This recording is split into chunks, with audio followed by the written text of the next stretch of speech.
Founded in 1971 by Klaus Schwab, the World Economic Forum is steeped in authoritarianism and Marxist ideology. It's an ideology which is creeping into governments across the world. To quote Schwab himself when speaking about the Canadian Parliament, "We penetrate the cabinets.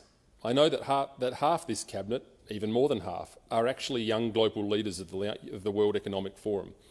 It's true in Argentina, it's true in France, now with the president who is a young global leader," end quote. The World Economic Forum promotes globalist issues such as climate change, so-called systemic racism and sexism, and creating an online digital identity.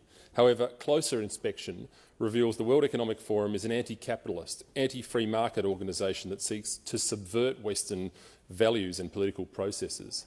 And they are very organised and very well funded. Their message is designed to appear harmless when in fact the ideology that underpins it is revolutionary and destructive. They train aspirational leaders in their ideology and help them make connections in spheres including politics, business and the arts. The World Economic Forum has consistently advocated for the harshest and most extreme COVID measures possible, including lockdowns, mandatory vaccinations, vaccine passports and mask mandates, despite these policies assaulting many of our basic liberties. At the centre of the World Economic Forum's ideology is stakeholder capitalism. Essentially, this is a theory that traditional free market capitalism ignores the dangers posed by climate change, and so the government must enforce restrictive policies to save the environment, even if that means less wealth. Why then are the forum's criticisms of capitalism always directed at Western nations rather than the great polluters such as China and India? The forum believes that your freedoms should be minimised to prevent the imminent climate catastrophe, the one that's coming for 10 years in the last 50 years, by the way.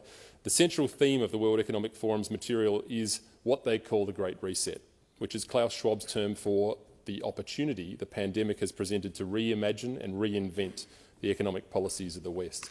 The term comes from Schwab directly himself with his 2020 book entitled The Great Reset. In a now-deleted video titled 8 Predictions for the World in 2030, the World Economic Forum claimed that "you'll own nothing and you'll be happy," a slogan that hits the same dystopian note as "work makes you free and ignorance is strength." You don't have to be a political philosopher to figure out that if you own nothing, the state owns everything. There's a word for this. It's called communism.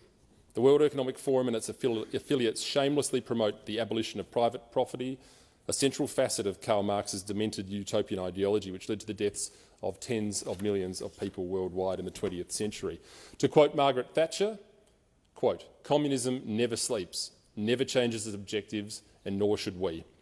No matter how sophisticated the World Economic Forum tries to make the abolition of private property around the world sound, the fantasies of Karl Marx always lead to the crushing of individuals' liberties and lives and the expansion of the state's tyranny and power.